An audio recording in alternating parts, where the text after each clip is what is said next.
ओम शिव गोरक्ष गुरु गोरखनाथ मंदिर Ismailpur YouTube channel में आपका हार्दिक स्वागत है। भाई 8 मार्च 2024 को महाशिवरात्रि का पर्व है। बहुत ही धूमधाम से मनाया जाता है। जो लोग साधना करना चाहते हैं या किसी मंत्र को सिद्ध करना चाहते हैं उन लोगों के लिए यह दिन बहुत ही विशेष दिन है, क्योंकि ऐसे जो विशेष दिन है जैसे होली, दीपावली, महाशिवरात्रि, ग्रहण काल, पूर्णिमा, अमावस्या, तो ये जो दिन होते हैं ये बहुत ही स्पेशल दिन होते हैं। इनके ऊपर किसी भी मंत्र को सिद्ध किया जा सकता है बहुत ही जल्दी समय में। और यह जो दिन आ रहा है यह बहुत ही शुभ संयोग वाला आ रहा है। मात्र एक दिन में ही आप किसी भी मंत्र को सिद्ध करके उस मंत्र की शक्ति प्राप्त कर सकते हैं। क्या विधि रहेगी, कौन कौन से मंत्र हो सकते हैं जिनका आप जाप कर सकते हैं, वो सब मैं आपको इस वीडियो में बताने जा रहा हूँ। तो कृपया वीडियो को भगा भगा कर ना देखें, वीडियो को ध्यान से सुने, बारीकी से आपको सारी चीज़ें समझ में आएगी। और हाँ, बताना चाहता हूँ कि जो लोग हमारे इस चैनल पर नए हैं वो हमारे इस चैनल को सब्सक्राइब कर दें, बेल आइकन को दबा दें ताकि आने वाली वीडियो उनको सबसे पहले मिले। हम इस चैनल पर भक्ति और भक्ताई से संबंधित आपको वीडियो साझा करते रहेंगे। तो आइए वीडियो में आगे बढ़ते हैं। तो भाई 8 मार्च 2024 को महाशिवरात्रि का पर्व है।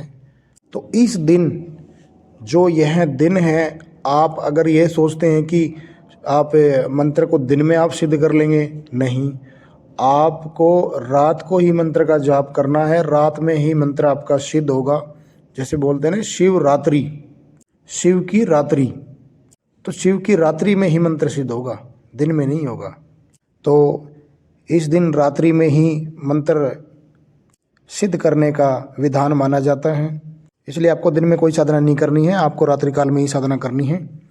अब आपको मैं बता देता हूँ कि आप कौन कौन से मंत्र आप शिवरात्रि वाले दिन, शिवरात्रि वाली रात्रि को यानी कि जाप कर सकते हैं, सिद्ध कर सकते हैं। तो देखो भाई, कलयुग के अंतर जो सबसे ज़्यादा प्रभाव दिखाने वाले जो मंत्र हैं वो हैं शाबर मंत्र, जो अपने आप में ही पूर्णतः जागृत होते हैं पहले से। बस उनको ऐसे ही शुभ अवसर पर उनको थोड़ा सा जाप करना होता है, जागृत करना पड़ता है और वो अपने आप में पूर्णतः सिद्ध हो जाते हैं। शाबर मंत्रों की एक अपनी अलग ही महत्वपूर्ण भूमिका है। और ज़्यादातर जो शाबर मंत्र होते हैं ये हिंदी, बंगाली, मराठी, पंजाबी भाषा में पाए जाते हैं। तो अपने भारत में जिस जिस स्थान के साधु मंत महात्मा जो हुए हैं उन्होंने अपनी अपनी जो भाषा है उनमें इन मंत्रों को रचा है।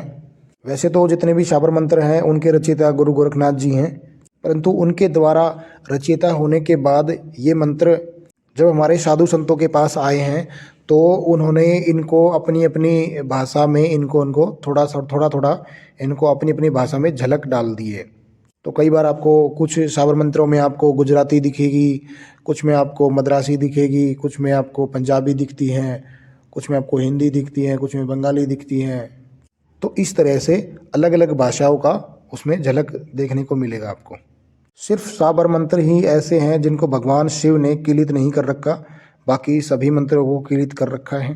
जैसे नवाण मंत्र है, पंचाक्षरी मंत्र है, गायत्री मंत्र भी किलित है, महामृत्युंजय जो मंत्र हैं वो भी किलित हैं। तो बहुत सारे मंत्र हैं जो किलित हैं, बाकी जो शाबर मंत्र हैं वो किलित नहीं हैं। बीज मंत्र भी किलित होते हैं। तो इसलिए बहुत सारे जो साधक होते हैं वो शाबर मंत्रों का जाप करके इनको जागृत कर लेते हैं, इनकी सिद्धि प्राप्त कर लेते हैं और इनसे बहुत जल्दी शक्ति प्राप्त होती है।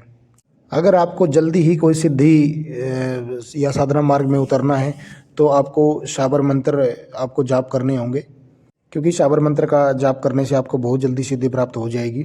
और आने वाली जो महाशिवरात्रि है उस भी रात को आपको एक ही रात में आप किसी भी शाबर मंत्र को आप सिद्ध कर सकते हैं, वो भी मात्र एक ही दिन में। तो आपको करना क्या होगा, आपको किसी भी शाबर मंत्र को आपको चयन करना है और उस शाबर मंत्र को आपको 108 बार जाप करना है और 108 बार ही उसका हवन करना है। वो मंत्र आपका जागृत होकर सिद्ध हो जाएगा। इसमें आप झाड़ा लगाने वाले मंत्र भी सिद्ध कर सकते हैं, जैसे पेट दर्द का हो गया, सर दर्द का मंत्र हो गया, कोई भूत प्रेत का मंत्र हो गया, कोई उतारे का मंत्र हो गया, भूत प्रेत को कोई बांधने का मंत्र हो गया, आसन को सिद्ध करने का मंत्र, आसन को कीलने का मंत्र, फिर घेरा बनाने का मंत्र हो गया, अपने शरीर की सुरक्षा करने का मंत्र भी हो गया। तो बहुत सारे ऐसे मंत्र हैं जिनका आप जाप करके उनको सिद्ध कर सकते हैं, उनको जागृत कर सकते हैं। मैंने अपने चैनल पे भी डाले हुए हैं कुछ मंत्र, आप वहाँ से भी उठा सकते हैं। और अगर आपको गुरु के माध्यम से कोई मंत्र मिले हुए हैं तो आप वो भी साधना आप कर सकते हैं। अब इसके अलावा बात करें तो जैसे वैदिक मंत्र हैं या तांत्रिक मंत्र हैं, आप उनको भी इस समय पर सिद्ध करके अपने इष्ट देव को जागृत कर सकते हैं, उनकी कृपा प्राप्त कर सकते हैं और अपने इच्छा पूर्ति के लिए अपने मन चाहे कार्य आप बनवा सकते हैं। अब जैसे आप माता काली के अगर आप भक्त हैं तो माता के नवाण मंत्र का आप जाप कीजिए और नवाण मंत्र का ही आपको हवन करना है, तो ये आपका मंत्र सिद्ध हो जाएगा। माता की कृपा प्राप्त होगी, माता का आशीर्वाद आपको पर मिलेगा। अब यह जो दिन होता है यह भगवान शिव का होता है, माता पार्वती का होता है। तो आप इस दिन भगवान शिव को प्रसन्न करने के लिए, उनकी शक्ति प्राप्त करने के लिए आप उनके महामृत्युंजय मंत्र और पंचाक्षरी मंत्र का भी आप जाप कर सकते हैं। इसके अलावा भगवान शिव के किसी भी स्तोत्र को आप सिद्ध कर सकते हैं, शिव चालीसा को आप सिद्ध कर सकते हैं। और अगर किसी को भूत प्रेत की समस्या है, किसी के शरीर में कोई कष्ट दे रही है, तो आप इस दिन, इस रात्रि को आप किसी भी उनके मंत्र का जाप करके उस मंत्र से जो ऊर्जा आपको मिलेगी उससे आपकी जो भूत प्रेत की, जो प्रेत बाधा की जो पीड़ा है उसमें आपको आराम मिलेगा, वो कष्ट आपका कट जाएगा। क्योंकि सभी भूत प्रेतों के जो भगवान हैं वो भगवान शिव हैं और जब आप भगवान शिव को जब प्रसन्न करेंगे तो वो आपके ऊपर अपनी कृपा दृष्टि बनाएंगे और आपको पीड़ा से मुक्त करेंगे।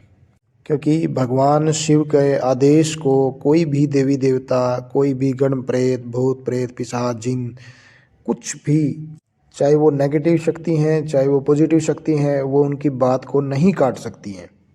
तो इसलिए अगर आपने भगवान शिव की आपने शक्ति प्राप्त कर ली, उनकी आशीर्वाद प्राप्त कर लिया, तो आपके जीवन में कोई भी भूत बाधा से संबंधित कोई भी समस्या आपको परेशान नहीं करेगी।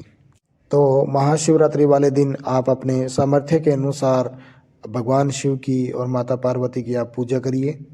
अपने सामर्थ्य के अनुसार आप भोग प्रसाद उनको चढ़ाएं। उपासना करनी है, आपको व्रत धारण करना है। सिद्धि के लिए आपको साबर मंत्रों को जाप करना है 108 बार और 108 बार ही उनका हवन करना है। इसके अलावा और भी अन्य मंत्रों का आप जाप करके अपने इष्ट की कृपा प्राप्त कर सकते हैं। अब इसमें नियम क्या रहेगा मैं आपको बता देता हूँ।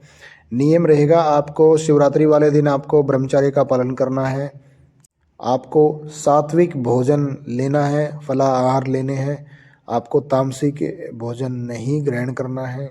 यानी कि एक तरीके से अगर प्याज लहसुन की बात करूं तो वो भी आपको नहीं खाना है। बिल्कुल पूर्णतः आपको सात्विक रहते हुए आपको पूरा दिन आपको अपना साधना का निकालना है ये, और रात्रि काल में आपको मंत्र साधना करनी है।